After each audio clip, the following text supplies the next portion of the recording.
On this episode of Motorvate's Do-It-Yourself Garage, we're going to be changing the brake fluid on the 2011 G37 sedan.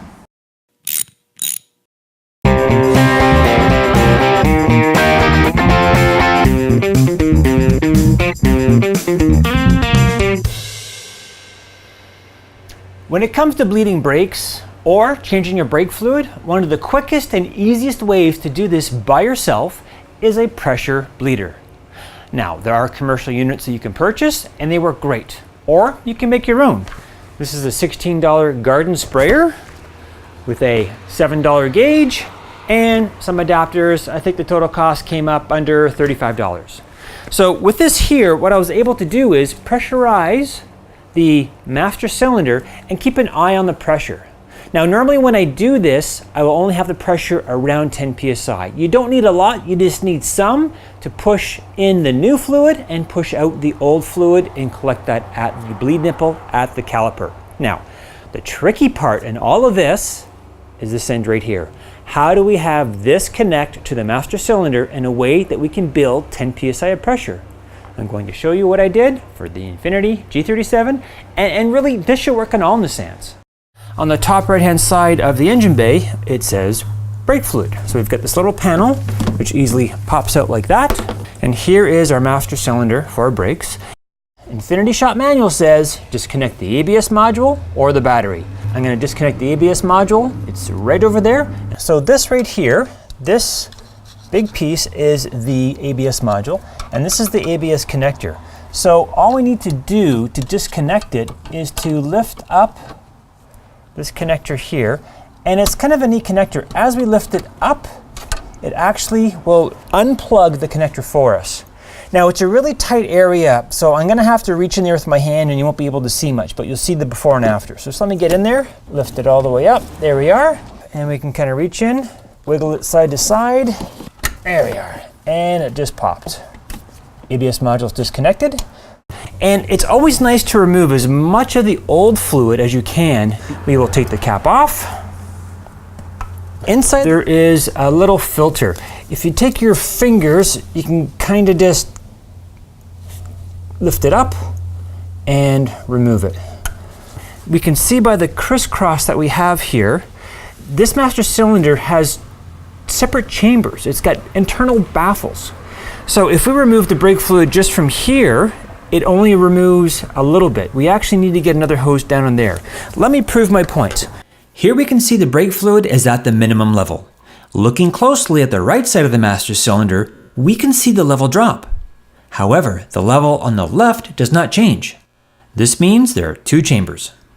Here's my syringe. This is a 1/8 internal diameter or ID hose that fits nicely inside of this 1/4 inch hose. There we go. Okay, so there you can see I've got it in. I'm watching the level at the side. I don't want it too low. And I'll just take up a little bit more. Oh, looks like that's it. And I'm just going to see if I can get a little bit more from the front chamber here. And that's it. You don't need to take it completely empty. You just want to minimize how much old fluid we push through. That is how much I have removed. So it's a substantial amount of brake fluid. On the cap it says use .3 brake fluid. So with that in mind, we're going to be putting in some .3 brake fluid. Now what I've had to do here, I've had to rig this up because the master cylinder is much lower than here. So I found it really difficult to pour it in. So I'm just gonna put my finger on it right here like this and just give it a gentle squeeze and we'll get it filled up to the max. So there we are, it's at the max line. If it's a little bit above, it really doesn't matter because we're going to be flushing this through the entire brake system. So here's the flush adapter that I have that came in the kit. Now it was a little bit too large, so I simply just cut off the bottom part like this. It fits quite nicely into the master cylinder. Just to make it work a little bit better, I'm going to take this washer and place it on top like that. Now what I have here is just some simple 14 gauge copper wire. I'm going to loop that around and just wrap it around like this. The next step is to hook up our garden sprayer. It's important when we put this on here, even though it's a good snug fit, you still should use a clamp. Pressurize the system. We'll just get it to a little bit over 10 psi, and we want to make sure this stays straight. If it starts to cock to one side, we got to reduce the pressure and fix it, because it means it's trying to work its way free. But so far that's nice and flat, and we got our 12 psi. When changing the brake fluid, you must follow the bleeding order specified in the factory service manual.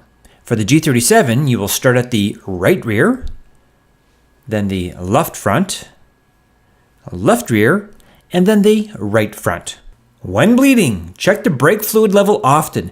If it gets too low, you will push air into your braking system, and it can be very difficult and time-consuming to get it all out. I can't stress this enough. When you're done on each caliper, make sure to torque the bleed nipples to 70 inch-pounds. Up next, I will show you how to bleed one rear caliper and one front caliper. This will give you everything you need to bleed all four in the proper sequence. This card has a sport package, and what that means is it has a fixed caliper with a piston on the outside and a piston on the inside. That also means that we have a brake bleeder on the outside and a bleeder on the inside. So we will hook up our wrench. There we are. We'll get our collection hose on there, just like that.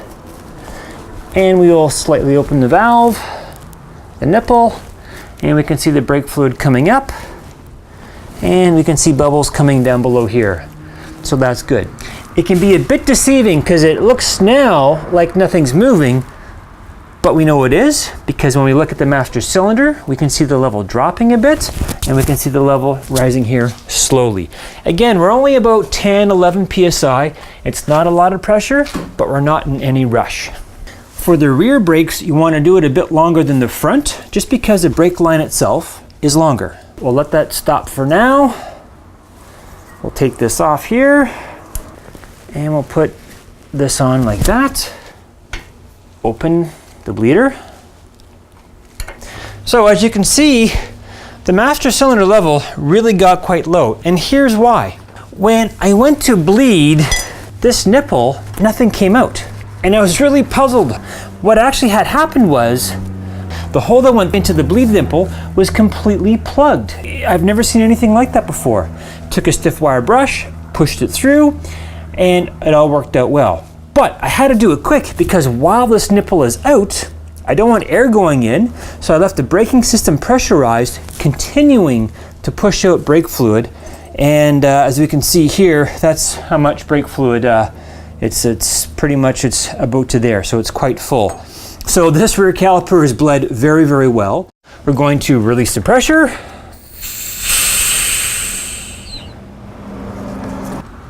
Let's lift that up, put that over here, and we'll just top that up. And a little more. Okay, that's good. So we'll put a little homemade stopper back in. Let's see if it holds pressure. Okay, looks like pretty good there. Let's make sure that sort of stays flat. That's good. We've now got about just over 10 psi. That should be pretty good there. Here we're now looking at the front brake caliper. It's a fixed caliper with 4 pistons, 2 pistons per side. So what that means is there's actually 2 bleed nipples per caliper. We've got one here, and we've got one here. I'm going to start with the inside one first. Get my wrench put on.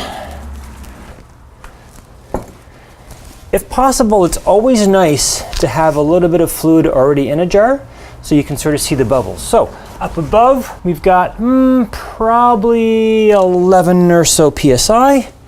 We will open up this bleeder. We can see the brake fluid coming out, and we can see the bubbles down below, which is great. And at the master cylinder, we can see the level going down.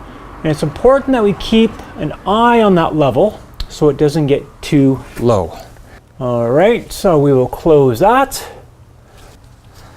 And now we're going to shift it to the other side. Get a wrench on. Get this up here, and we will just open it, and there we can see the brake fluid going out.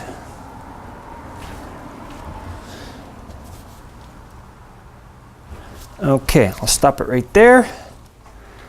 All right. And this caliper is now bled. From here, we make sure that the bleed nipples are torqued to the proper spec, which is 70 inch-pounds on my car. That is good there.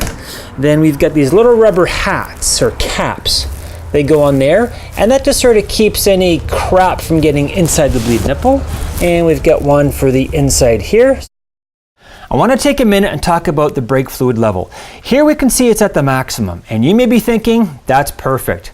But because my brake pads are worn, the pistons that are in my brake calipers are slightly out.